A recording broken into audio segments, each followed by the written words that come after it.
កសតរួមកត់ត្រូវការជួយបុត្រធីតាព្យាបាលជំងឺក្បែររបកុមារដែលឈឺមេឃមិនទាន់ភ្លឺចូលជួចាំការរជីមកពីគ្រប់ខាងរកមុនទីពេទ្យគុណធៈបូផាសងគ្រោះទីរងកុមារព្រោះអត់ទ្រព្យជាសណ្ដុំខ្មែរយើងទុំយើងសតមិនមានទ្រព្យតែមានចិនដាជួយកុមារដូចជួយរដ្ឋាឲ្យសុខចម្រើនបរិច្ចាគទុំតិចតួចតែអាចជួយពួកគាត់បានច្រើនអោមិត្តយើងជួយគ្នាឡើងចូលរួមបច្ច័យ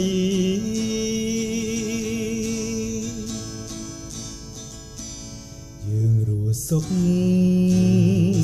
យើងមានវាសនាបានចូលសិក្សាជីវិតជោគជ័យយើងជួយកុមារក្មេងខ្ចីជីវិតថ្លាថ្លៃរួមរ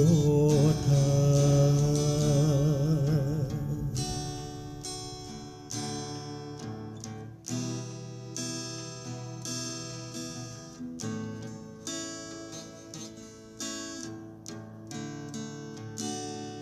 ទុំយើងសតមិនមានទ្រព្យតែមានចិនដា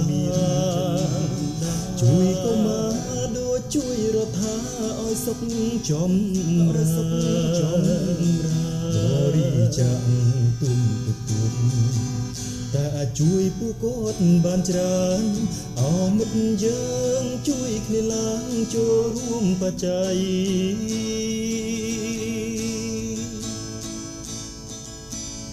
យើងរស់សុខយើងមានវាសនាបានចូលសិក្សាជីវិតជោគជ័យយើងជួយកុមារក្មេងខ្ចីជីវិតថ្លាថ្លៃរួមរដ្ឋា